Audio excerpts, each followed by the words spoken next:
ദിവ്യാത്മാക്കൾക്കെല്ലാം വിനീതമായ നമസ്കാരം. നാം ഒരു കണ്ണാടിയിൽ നമ്മുടെ മുഖം നോക്കുകയാണെങ്കിൽ ആ കണ്ണാടിയിൽ അഴുക്കുണ്ടായാൽ ഒരിക്കലും നമുക്ക് ആ മുഖത്തെ വ്യക്തമായി കാണാൻ സാധിക്കുകയില്ല. മുഖം എത്ര വൃത്തിയുള്ളതായാലും കണ്ണാടിയിൽ അഴുക്കുണ്ടെങ്കിൽ മുഖത്തെ കാണാൻ പറ്റാത്തതുപോലെ നമ്മുടെ മനസ്സിൽ ദുഷിച്ച ചിന്താധാരകൾ ഉണ്ടായാൽ ഒരിക്കലും ആ മനസ്സുകൊണ്ട് ആത്മാവിനെ അറിയാൻ സാധിക്കുകയില്ല. അതിനാൽ മനസ്സിനെ ശുദ്ധീകരിക്കുകയാണ് ആത്മദർശനത്തിനുള്ള ഏക പോംവഴി. ദർപ്പണത്തിൽ പങ്കമുണ്ടായാൽ എപ്പുമാനം തന്മുഖം കാണില്ല. അപ്രകാരം മനോമാലിന്യമുണ്ടായാൽ ചിൽപ്രഭ കാണില്ല ആർക്കും തന്നെ. എത്ര വ്യക്തമായ ഒരു ഉദാഹരണത്തിൽ കൂടിയാണ് നമുക്ക് ഈ കാര്യം വ്യക്തമാക്കി തരുന്നത്. ഇത്തരം സുഭാഷിത രത്നങ്ങളെ നമ്മൾ വീണ്ടും വീണ്ടും മനനം ചെയ്ത് നമ്മുടെ മനസ്സിൽ ഉറപ്പിച്ച് അതിനനുസരിച്ച് ജീവിക്കേണ്ടതാണ്. ഈ സുഭാഷിതങ്ങൾ കാണാപ്പാഠം പഠിക്കുകയും അത് ഭംഗിയായി സദസ്സിൽ പറയുന്നത് കൊണ്ടും പ്രയോജനമില്ല. ഇത് പഠിക്കുന്നതിനനുസരിച്ച് നമ്മുടെ ജീവിതത്തിൽ പ്രായോഗികമാക്കണം. അപ്പോഴേ അതുകൊണ്ട് പ്രയോജനമുള്ളൂ. ചോറും കറിയും വിഭവങ്ങളെല്ലാം ഒരുക്കി, പക്ഷേ ഒരിക്കലും ആ വിഭവം നാം നമ്മുടെ ദേഹവുമായി ചേർക്കുന്നില്ലെങ്കിൽ, അതായത് അത് നാം ഭക്ഷിക്കുന്നില്ലെങ്കിൽ ഒരിക്കലും നമുക്ക് വിശപ്പടങ്ങുകയില്ല.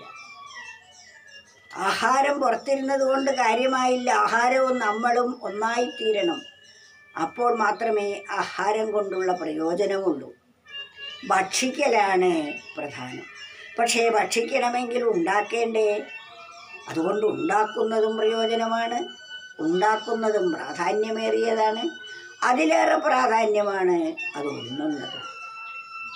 അപ്രകാരമാണ് ആത്മാവിനെ അറിയലും അതും താനുമായി ഒന്നായി ചേരലും.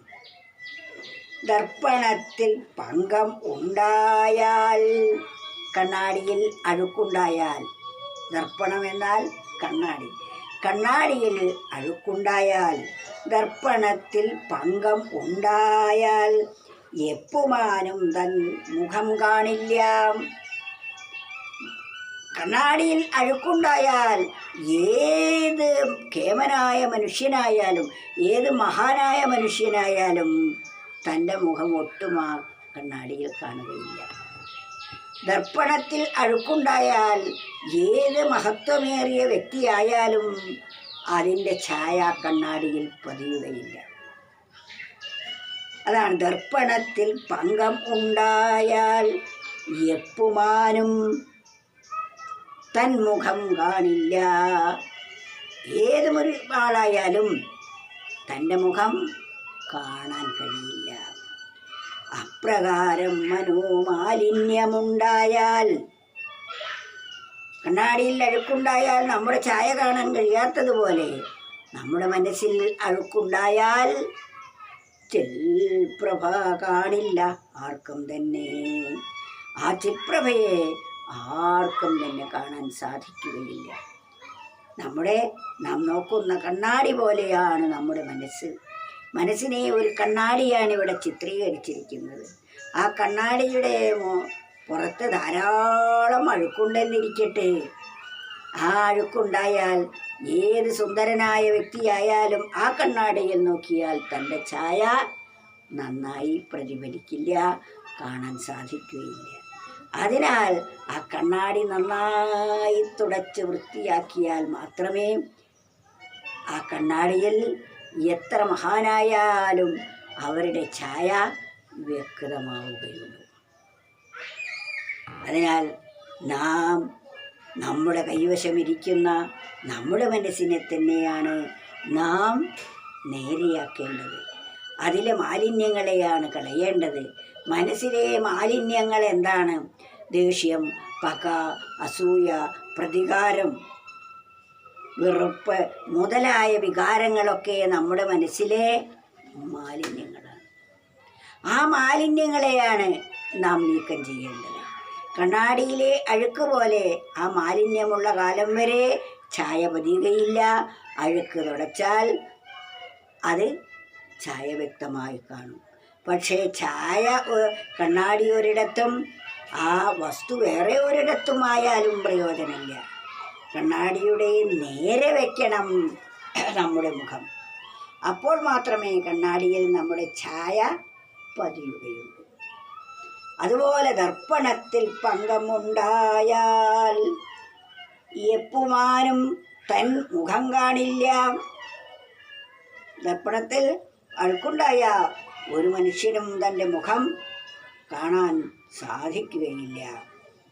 അതിനാൽ അപ്രകാരം മനോമാലിന്യമുണ്ടെങ്കിൽ, അതുപോലെ നമ്മുടെ മനസ്സിൽ മാലിന്യങ്ങളുണ്ടെങ്കിൽ ചിൽപ്രഭ കാണില്ല. ആർക്കും തന്നെ ആ ചിൽപ്രഭ കാണാൻ സാധിക്കുകയില്ല എന്ന് നാം ബോധിക്കേണ്ടതാണ്. ഇപ്രകാരം ബോധിച്ച് നമ്മുടെ മനസ്സിൽ അപ്പപ്പോൾ വന്നു ചേരുന്ന മാലിന്യങ്ങളെ അപ്പോൾ തന്നെ നമ്മൾ തുടച്ചുകൊണ്ടേയിരിക്കണം. ആദ്യം ഇത് മാലിന്യമാണ് എന്ന് മനസ്സിലാക്കണം. അല്ലാതെ മാലിന്യ ചിന്തകൾ കയറി വന്നാൽ അതിനെ പൂവിട്ട് പൂജിച്ച് അവിടെ താമസിക്കുകയല്ല വേണ്ടത്. അതിനെ അപ്പോൾ തന്നെ അടിച്ച് പുറത്താക്കണം നമ്മൾ. അതിനുള്ള ധൈര്യമാണ് കാണിക്കേണ്ടത്.